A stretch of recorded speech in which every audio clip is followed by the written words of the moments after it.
Nzambi ukalenga waini kwimba bishinzangu wa bukola bose Woyoyo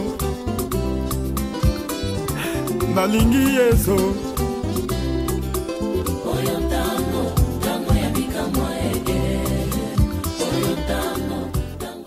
Shalom partout où vous vous retrouvez, c'est votre émission Page de l'évangéliste. À la présentation, comme d'habitude, c'est votre humble serviteur, l'apôtre Adolphe Alexis Mokouz Arukat. Ce soir, nous allons aborder quelque chose. Nabanza, c'est pas souvent dans nos habitudes que nous puissions parler à fond de telles choses. Mais l'actualité l'oblige. Est-ce que Walesa est contre les autres pasteurs? Walesa Azaka contre ma pasteur Moussous. Et vous savez, pour ceux qui nous suivent pour la première fois dans cette émission, l'émission Page de l'évangéliste, nous partons du verset biblique qui dit, en 2 Timothée, chapitre 1, verset 8, il dit, n'ayez donc point honte du témoignage à rendre à Christ et à moi son serviteur. Ça c'est Paul qui écrit à Timothée. Et vous savez que beaucoup pensent dans Makambo Oyereki pour dire que l'histoire du poison a été inventée par l'évangéliste Claude Kabouniouali, ça pour nuire aux autres pasteurs. Ce qui est faux, et ça le kouta ou kosala qui mosani l'ensemble l'évangéliste Claude Kabouniouali, ça a fallu à bouler que nakende koloka Makambo pour la kobebisa, pour la kokende nuire la pensée. Il y a ça dans un de nous. Mais nous vous disons qu'en réalité, plutôt, c'est l'homme de Dieu. L'évangéliste c'est Claude Kabouniouali. Ou Azali cible, ou Azali victime de plusieurs attaques provenant de pasteurs, des hommes de Dieu connus. Mais souvent, il s'est toujours tué. Même moi, personnellement, quand je fais cette émission, j'ai toujours dit, Adolphe, Kotanaka bakobo abasali ensemble te pas ce qu'on aime ça bani mususu. Surtout dans le cas Tangi Yango c'est parfois vous voyez qu'avec son éjection il refuse que Nalo Bayango en me menaçant même de me suspendre. C'est parfois nous nous taisons. Mais aujourd'hui, en ayant même au-delà de sa décision, profitant aussi de ma position sur cette chaîne, je voulais changer la méthodologie. Bien aimé, trop c'est trop. Vous savez qu'il y a de ces gens qui ont toujours parlé mal de cet homme sans le connaître, mais quelles sont les réalités? Ce soir, je vais vous présenter quelques images où on va comprendre comment je commencerai d'abord avec le ensemble pour détruire l'image de l'homme de Dieu, détruire le ministère, envoyé par les autres hommes de Dieu.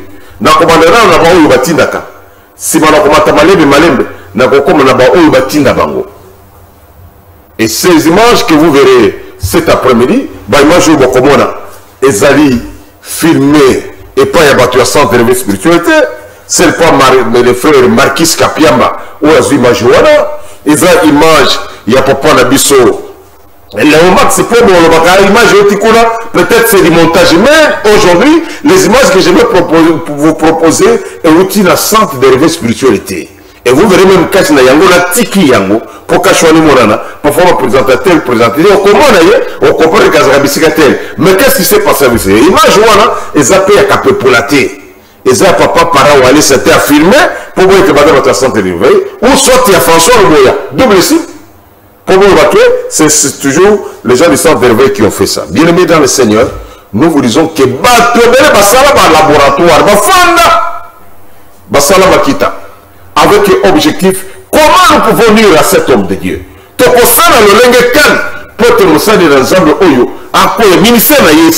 Pour quel motif? Nous allons découvrir ensemble avec vous. Et à la fin, je vais ouvrir les numéros de téléphone. Oyo balingi kobenga bokobenga na numéro wana ezali amba petite écran c'est quoi, c'est le numéro 0900 379 500 et bele babenga kinga papa mais utanga kate non aujourd'hui na bandina na ba yase na komata likolo je monte avec toutes les conséquences possibles parce que moko mokolo makambo alinga kate kotanga bato na te. Mais vous comprenez que bato bakokende kotanga kaye, bakolobela kaye, ça refroidit aussi la foi, il y a faible dans les esprits. Imagine que biro mutu oyo la bandi na ye à sala émission. Un papa m'a appelé aux États-Unis tant qu'on comprendre que batangi que pasteur ya lingaka mingi. Azali nganga kisi. Azali mutu ya bulo ya soloka.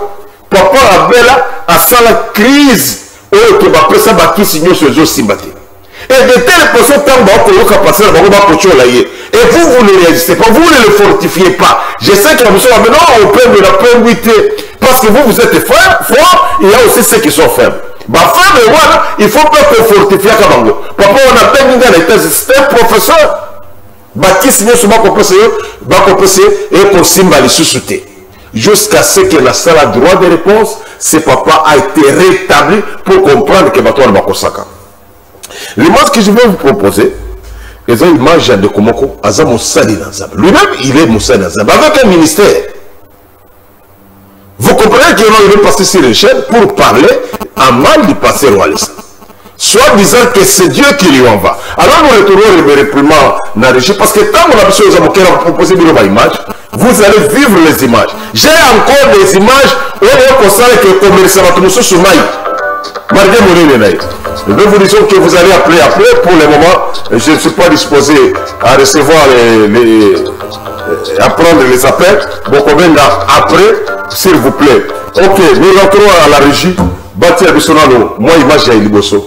Vous allez suivre l'image. Naboké du bon, j'ai laissé comment l'homme a parlé contre Moussa Linanzambe. Sima. On comprend que Ndenge a mis présenté qu'est-ce qui s'est passé. Suivons ensemble avec la complicité de l'ingénieur Kenny Boaboa, Sima Yamachine. Ministère Nzamba Tienga lokola surveillant et Sengeli Nangan na veillé. Ce qui n'a moni volé Razoya na koganga au secours, na ko réveiller tout le monde afin que basa la attention na mabe oyo ezokomela bango pour que tokoka ko combattre ennemi pe to finir na ye na tiki kotanga kombo ya ba défunt Jérémie Maïmba, Timothée qui est apôtre Silas, prophète Paulin na tiki kotanga bango ba kombote bazé belé ba bokwana bazaki ya barenia na barumbu wa bato basimbe ba ki se belé bazali batoto pesa ki ezala ba repère. Parce que tu peux se repère, tu vas comprendre ça qui repère. Mais lorsqu'il y a aussi des vivants, il y a voleurs. Lorsqu'il y a des vivants, il y a des voleurs. Sentinelle la moni. Qu'est-ce que je dois faire? Et Sengeli n'a crié. Enfin que la population la mouka, ba konzinangai, ba maître nanga la mouka batala ah, moyibe ngona na lo ba yewana. Nani nde oyo bazobenga kabundi walesa.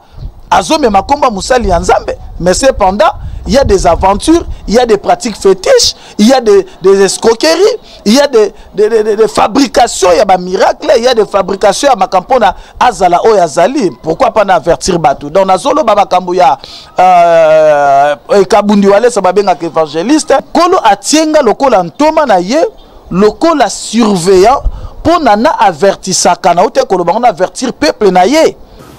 Bon comprendre bon comprendre mais bon réfléchir. Le il y a bandaki ko futa de comme le on a le par épisode. Donc l'épisode wana alobi tel basona vient nana solo là makambu suko na dévoiler makambu ya walesa. Nde toujours moto sale pe ya walesa aleluki makambo nyo. Ministère Nzamba Tienga lokola surveillant et Sengeli Nangan na veillé. Ce qui n'a moni volé Razoya na koganga au secours, na ko réveiller tout le monde afin que basa la attention na mabe oyo ezokomela bango pour que tokoka ko combattre ennemi pe to finir na ye.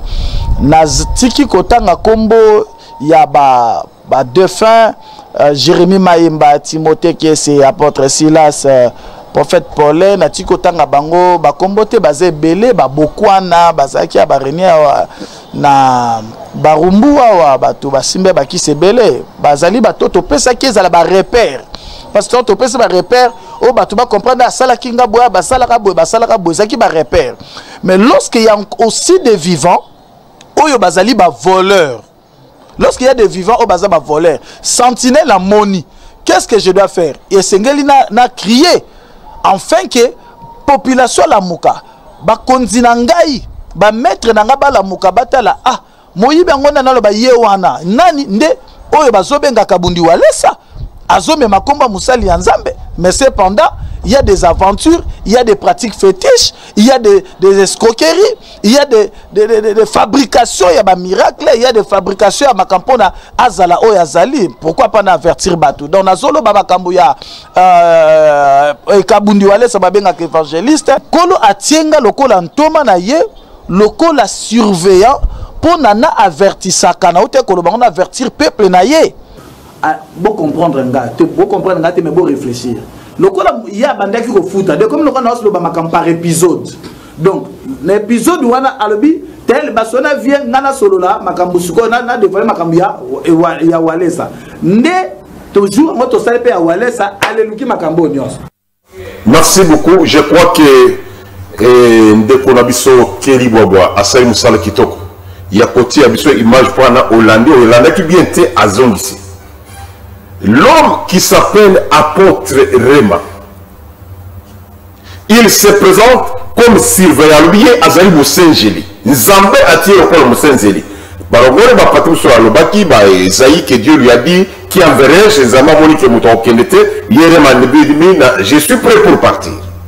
Wana Ndenge Rema se présentait d'abord comme étant un surveillant, comme étant une sentinelle que Dieu a établi et que Dieu envoie pour avertir aux gens sur le pasteur Walesa. Vous avez suivi d'abord dans ses dires. Qu'est-ce qu'il dit? Il dit d'abord que Dieu lui envoie. Voilà la contradiction. Deuxième image, il dit que vient Oyo Atinda Kingai, à lui Obana Kolobela Makambo ya Walesa. Tout ça dans épisode. C'est-à-dire, il y a un vieux, Oyo Afandi, à Kanisi que Moutonzo empêché Ngai, pour avancer, Moutonzo bloqué le ministère Ngai, s'appelle Walesa. Moutonzo sale que n'a tombe à mater, na suite ya je vous allez comprendre ça. Je ne dis pas les choses qui viennent de moi-même, mais ce sont des choses vérifiables. Vieux Oyo Abangoana, Azam Osali Nansam. C'est un homme de Dieu, Ayemani connu. Je pense que si le temps me permet, à côté de moi, j'ai des collègues de la Capoto. Il fait des voyages extérieurs. Donc, à ce tu n'as pas battu. Viens où il a eu à Tindakawana. Mais là, c'est que viens où il a Tindibiso, où il a fait la Kanga émission, avec un bon objectif, n'est que de noyer mon sali ensemble. N'est que de Kolobela Kabundi Walesa. Et imagine un peu cette histoire-là. Mon ami présenté comme étant un serviteur de Dieu, mais monsieur serviteur de Dieu a tindié pour qu'il ne contrôle, pour inventer le côté. Et quand il arrive, il commence à parler, Kabundi c'est un escroc, c'est un fétiche, Azon Soba étoile, il y a battu bien aimé. Ça, et ça, Moussala presque, ce que Paul avait fait dans Actes des Apôtres, chapitre 22, versets 3 à 4. Et ça, n'a pas tout batinda qui Paul, pour qu'il ne combattre l'église. Paul a pensé à ce Moussala ensemble, mais à combattre l'église de Dieu. Vous devez tirer attention à Batinda Kabino. Et moi, il y a des conséquences. Quand vous touchez à un homme loin de Dieu, on zamba pakola, on zamba pesa eleko, on zamba apesa ka message, on zamba attire le motema, yeba ke yo zana birakili. Olinga te, il y a des conséquences. Et ce frère-là, que je suis en train de vous montrer, c'est l'image qui a passé il y a presque quelques années. Mais où est-ce qu'il est maintenant? On a abandonné au côté de Yatikali, mais le frère a mis l'image. Et le frère nous dit que Kabundi Walesa a besoin de étoile yaba, n'a pas dire naïe. Frère, attaque ou réfléchir, tu sais. Comment quelqu'un a besoin d'étoile, c'est-à-dire pour Batouba évoluer, pour Batouba ça la bloquer. Quand quelqu'un prend ton étoile, à l'ingui évolution na yoté. Mais comment vous pouvez justifier cette histoire-là avec le ministère de l'homme de Dieu, l'évangéliste Claude Kabundi Walesa? On peut justifier en Gondengini. Batouba le corps Babiso Adolphe Fawa. Je n'ai plus l'argent qui tend des nombres d'affaires, tu te retrouves aux autres salles Bilanga Congo. Mutu oya boya alinga kabaitoli ya batu esila akayi kolokota un homme d'affaires oya se asilangela abendiye azongise pour vivre na ville comme je le veux maintenant.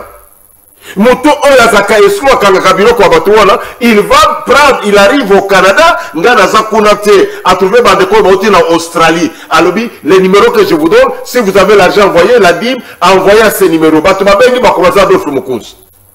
Et c'est pas son numéro. Et non, moi, Yamote Mababé, Oyazo Salamo Salayamabi. Je parle d'abord de moi-même, pour en passer aux autres. Moto Yabongo, Olbekena, Azanganga, Akangabaito, la batoua progresser. Il va prendre Adolf la Milangana plateau. Ami, jamais tu ne dois pas souffrir. Retourner en ville. Retourner au travail de Dieu. Un sataniste ne peut pas faire ça. On moutoua pour ça me savoir. Ce sont des mensonges Dieu n'a pas fait. Mais voilà maintenant que le frère se contredit. Nzambe a tindi. Les mêmes frères changent. Ce n'est plus Nzambe. Et comme il vient Mokoboui. Via Fouti émission. Via Tindi Bango. Via Ibisi Bango. Moké de Kolobela. Épisode, c'est-à-dire, bon, ça, là, film, bon, épisode 1, épisode 2, épisode 3, Bolobela Wallace. Qui a envoyé apôtre Réma? Est-ce que Dieu ou les vieux? C'est les vieux. Vous allez retrouver ensemble avec moi que les frères vont répéter maintes fois les Cambouya vieux. Et beaucoup là, pourquoi est-ce que vieux Wana a continué à cailler? Il gagne quoi ces vieux-là qu'il envoie? Le vieux, je le connais. Je vous dis que je connais comment il y a vieux Wana. La prochaine émission, je vais vous parler de ce vieux-là, avec des preuves à l'appui. Le vieux Wana, où est-il? Attention, il y a régie. Frère, je vais prendre les appels après. Laissez-moi d'abord parler. Merci beaucoup pour vos appels. Je vais prendre les appels après. Attention, il y a régie. Deuxième image. Toyebani na frère et pas ya le vieux oyo azaki ko futa mbongo ponga na leka émission oya tinda kibiso na sala que mission pas inayi. Mais tous on a nous comment est-ce que parce que bon Dieu on nous olympiques et belé donc quand on ndenge mon bien-aimé à qui j'aime beaucoup ndenga zolo ba ke na koki ko trahir yo te ceux qui na trahir yo na trahir mutu atinda kiyo oya futa la kayo mbongo suivez wapi tout ce qu'on a kota boy avec beaucoup de respect oyo nazakana pa na yo de même tous opposés papa avec beaucoup de respect papa malobi boye bana qui pas il y a un grand vieux mtu abenga kio pour qu'acheter en contact pour ça la mission contre ba anti-valeur aux oleka mais l'objectif c'est la ndio botombola vieux wana c'était ça ouais nani abanda qui ko fouter la porte Rema. OK, merci beaucoup. Vous comprenez que Bativi en cotine d'ailleurs, pourquoi? Pour que vieux Wana à Tombouama. La journaliste a parlé, elle a compris. C'est pas moi. Il se retrouve dans une chaîne de télévision. Et c'est cette chaîne-là où il est tenté de parler. Alors que vieux Wana, que vieux Albi Kamoni à Zambes. Pour vieux à Tombouama, et c'est quelqu'un qui a chrétien pasteur Walesa. C'est-à-dire, quand les gens vont haïr passer Walesa, le mouvement sera inverse. Les gens vont haïr passer Walesa, il y a un vieux à récupérer position. C'est-à-dire, il y a un vieux. Où il y a un qui avant passer Walesa. Ce vieux est à Paris avant passer Walesa. Ce vieux a un ministère avant passer Walesa. Ce vieux faisait le ministère que le pasteur Walesa est en train de faire. Ça, c'est ce que je suis en train de comprendre. Viens comprendre que Moussa n'a pas ça, on est passer Walesa comme ça là, ma botolinga ngala nangai. Je trouve que je ne travaille plus bien parce que Walesa a bimi. Alors, Esengeli n'a utilisé apôtre Rema. Akende kosala ete batuba boya Walesa pour bazonge langai. Pongai na mata, Esengeli Walesa akita. Ce n'est pas mes paroles à moi, ça c'est ici un plateau. Il y a chaîne wana. Nati image à Mokolo Sen Boyebiye. Vous le connaissez. Ba obo konana libanda Boyebiye. Et Mokolo Sende a récapitulé makambo basolona kenayi que via lobby et Sengeli ok ne ko chrétien kura on dénoncer pour que ngana mata. Et il va dénoncer quoi?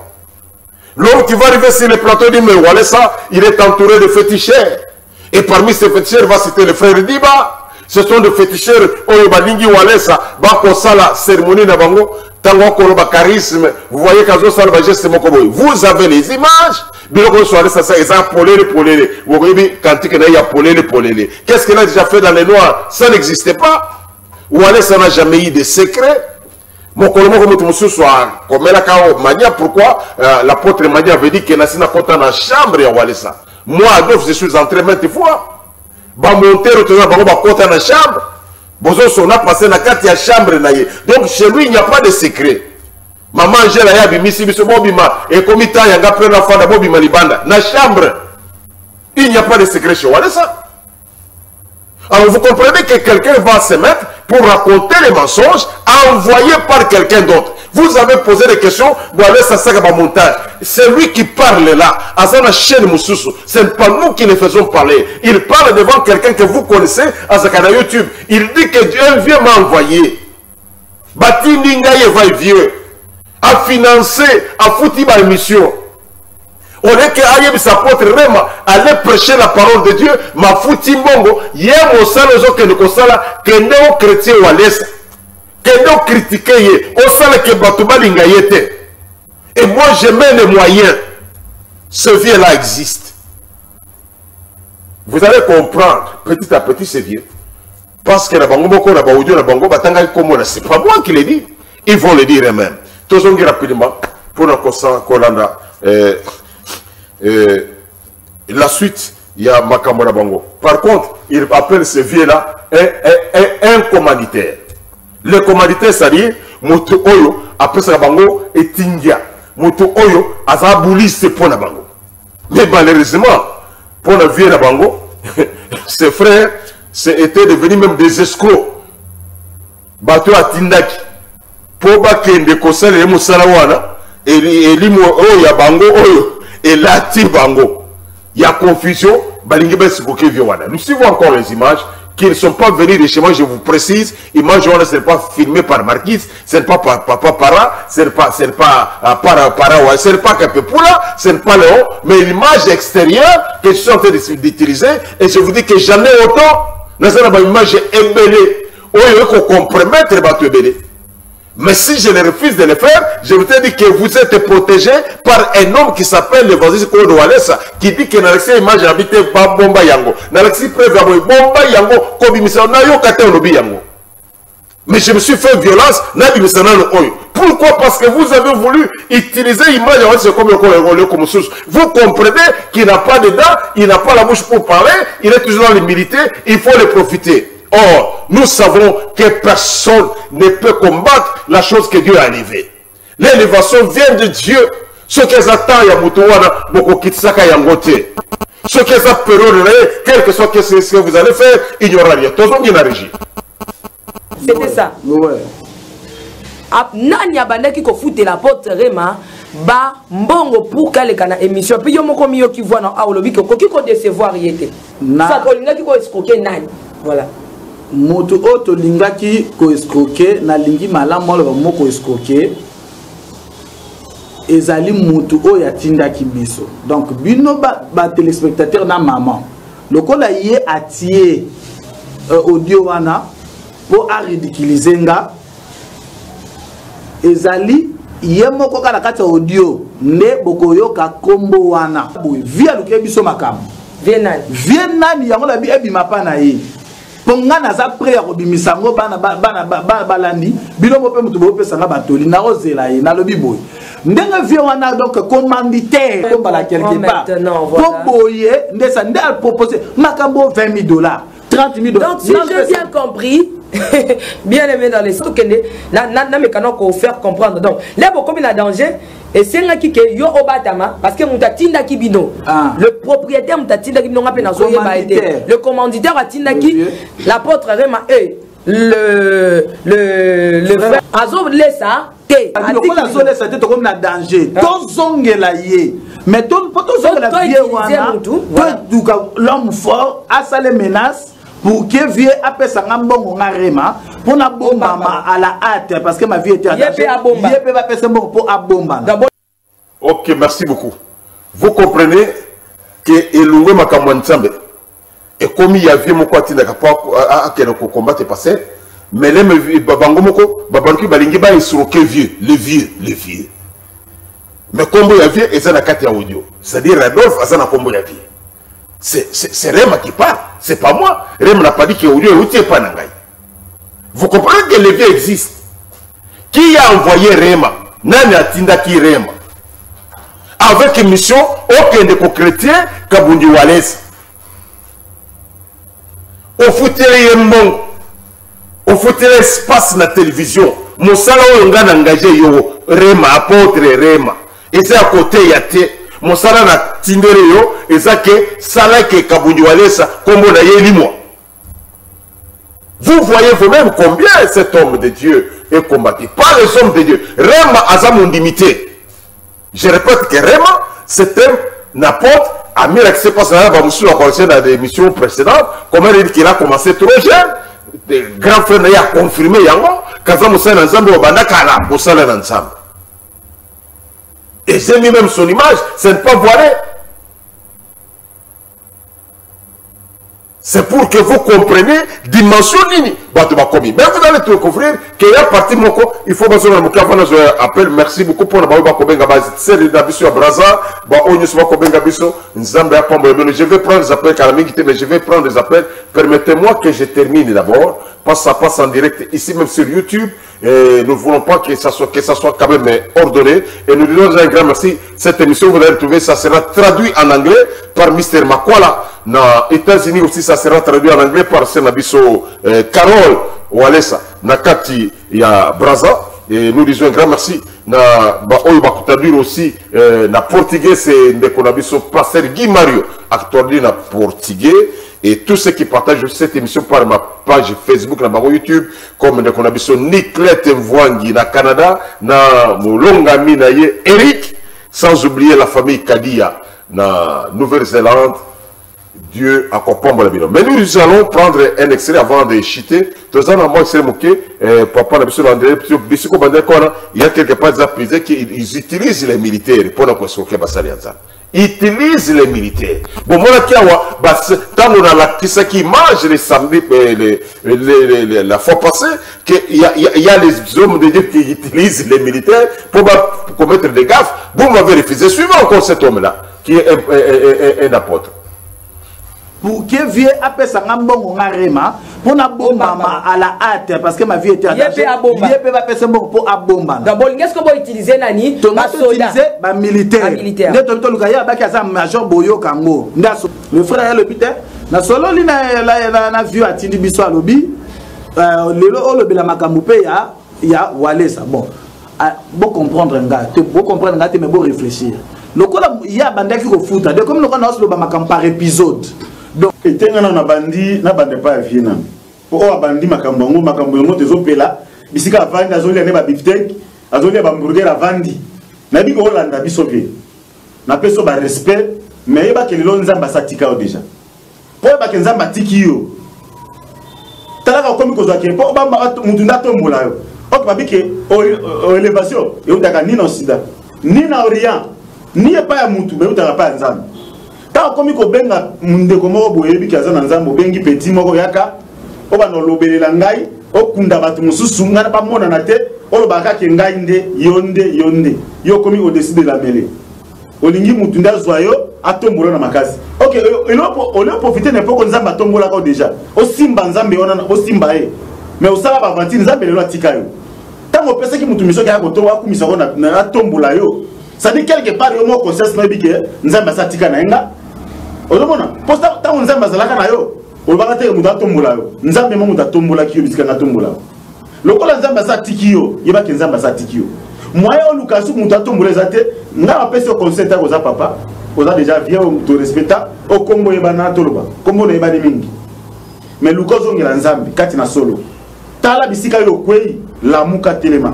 Lokola ta grâce ezananu, ma nzambe ezan liko na yo. Lokola okufina nute. Mawanza mezali mutumba otombola ote osakerer makasi Merci beaucoup. Je pense que Bango na plateau vous avez suivi de comment se sont sala nzamba za mopanzi ya lobi vieux oyebani mingi c'est-à-dire ayebi kombo na ye abi nzamba tombola ka kombo na yebani. C'est pas Adolphe qui l'a dit, j'ai pris les images et je suis en train de vous donner des preuves pour na ba oyo ba Thomas montage. Nous vous avons dit que Walesa saka montage, mais il dit des choses vraies, mais à moins qu'on fongola yango. Les choses vraies, vérifiables. Mais après, il faut faire pour la faible. Mais les gens croient que c'est quand ils ont fait la tête, ils ont fait la Mais voilà maintenant que les gens, dans la Kisibino, voilà la banane, la banane, miké. Dans ce cas, les gens, ils vont bitinda. J'ai vu mon souci, bitinda, mon souci, batinda qui voilà, un magicien qui est parti parler mal contre le passé. Dans côté image, comment ils ont ça la magie, comment tu as raté. Un magicien, vous verrez cette image-là. Na quoi si mes conséquences sur quoi je sais que quand le pasteur suivra tout ça à Kosirikao Mokozo Saki pour comment je l'ai fait, j'ai profité il y a ndenge naza Mokozi on a chaîne Eleki naza pe na koti yango na YouTube na profité na exercer Mokozi nangai mais lui-même ne supporterait pas ça mais je l'ai fait pour les faibles parce que les faibles on va regretter ba benginga bazole là qu'est-ce qu'il ne voit pas mais nous vous disons que nous avons Bibulo Komoko oyo commerce batobele mai qui se dit grand et puissant. Voilà la suite de quoi on a choisi vieux Oyebani parce que Rama a eu ça qui passait loin comme il y a vieux Wan vieux Oyebani comme on a eu Kanaka Rikolo et Tombouama mais maintenant aussi au Mélimaï voilà ce que c'est en train de faire. Ok, sans plus tarder nous allons prendre maintenant quelques appels. Je vais laisser le temps à ceux qui veulent nous appeler. Si vous voulez nous appeler, vous pouvez nous appeler. Nous allons partager ensemble dans quelques minutes pour que nous puissions terminer. Déjà aussi un grand merci Nadia Goyawale à Paris, où on a partagé l'émission Oyo Papa Roger na Paris, sans oublier Pasteur Moïse na Canada, que Dieu puisse vous assister partout pour tout ce que tu es en train de faire. Allô, bonsoir. Bonsoir, papa. Bonsoir. Obengi biso wa pezonga mukesi na télévision na yo. Ok. Oui. Oui.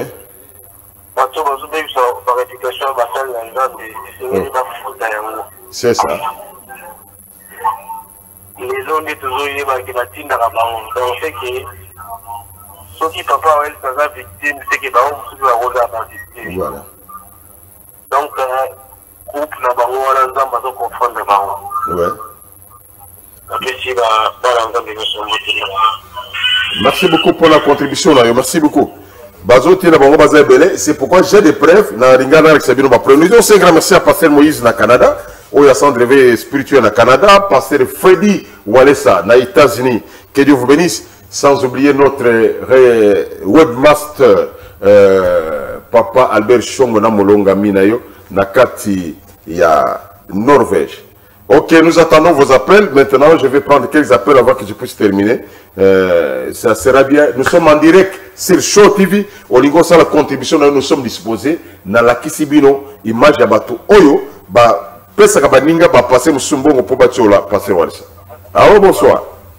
Allô, bonsoir. Bonsoir. Bengi Bissoua, présent, contribution des années. Zonga Mokesi, la télévision, pour Naïko. Naza côté à terre jaune. Ouais. Nazo no baboy. Ouais. Baro bazo kanise la wale après bango moko bapositif, bango moko bapokufa. OK. Bibulu yo bazo timbula pona wale bango moko bakufa na mabota na pampo. OK. Bobi ba mususu nzamba wale satoku ndeto zobikela nde azope nzambe na ye nde azopesa lisoko moyo. Merci beaucoup. Nous sommes tellement contents de vous voir. Ezala na Maluku, baoyi bakolanda biso na Fungurume na Katanga, nzamba pambola bino. Allô, bonsoir. Papa Mukuzi, alléluia. Amen, amen. Papa, nazoli la main na nisi. Ouais. Ona nini papa waleta sana problème na bango ti bango bazolandele suka. Ouais. Papa na mama mado waleta. Nazana kitambo ya maiki na leli papa. Tika nzambe oyo ya kidogo kapundu waleta a confondre bango na maso baza kolitera papa. Voilà. Nazana mingi ya koloba dengi te mingi tatu. Lobana papa waleta apange loko te nzambe na yo ya ponde la kazasi maraye. Amen. Ok, merci. Merci. Je vais prendre deux appels pour terminer. Na yebisibiro que j'ai des preuves, mais mon sali na nzambe na pe kisangai yango. C'est pourquoi les lots ont mis Tombo Keringa Moko en acceptant toutes sortes de conséquences qui peuvent m'arriver pour que na fongo la bilo mémoire, na prendre bilo que nous avons des preuves palpables, des preuves tangibles. Mais Tobomba Yango, pour la église Lingoma Nanzam Denga Lobaka, et que nous kokoyate. Allô, bonsoir. Allô? Oui, tu es sur la chaîne, au Bengibiso Wapi, contribution de Zandeganine. Ok, papa, on a fait une partie de son banque. Oui. Ah, mais si tu passes ma carte, c'est un logo et tout le monde. Oui. Il faut que tu aies dit mon salut. Il y a un zame qui a besoin de ça. Abandonne mon salut. Puis, mon moine, il y a un zame qui a besoin de ça. Voilà, bah, monsieur Bazo, bah, on ganga qui c'est, bah, yébi. Ah, abandonne pour y ba, azoye manambouchima, motema na ye ya kosala bato, abandonne kosala yango depuis calme. Très bien. Nana zaki na mbobo te papa. Abandonne kosala bato. Mais ntango nzaka moni motema na ye kosala bato na tomboli ye, yango wana sikoyo epesi bango motema lukundu, bakorestire ye te. C'est tout ça. Ah, toyebi ke nzambe akosalisa ye, akokonvaincre bango, ye paster wana akoya kotubela liboso ya bato mpe publiquement tokomona ye nzambe akofrape kiti. Ok, merci beaucoup. Merci beaucoup. Ok, merci beaucoup. Nous sommes arrivés pratiquement à la fin de cette tranche de l'émission.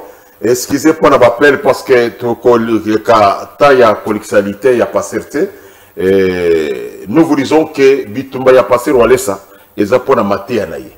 Maté ya liboso atia biso mukaya. Kobanga nzambe. Ebele aba mususu mona kawana azam pasteur tout ça mais amukaya te basi 5 forme de ministère, forme de voyage, protocole privé, bango nyoso ba makango naye. Mais lui il amène l'évangile de la repentance. Oye bato bazo se prendre bango te. Bato balingi nzamba sala bikemwa mais batamola kana bulu yeke.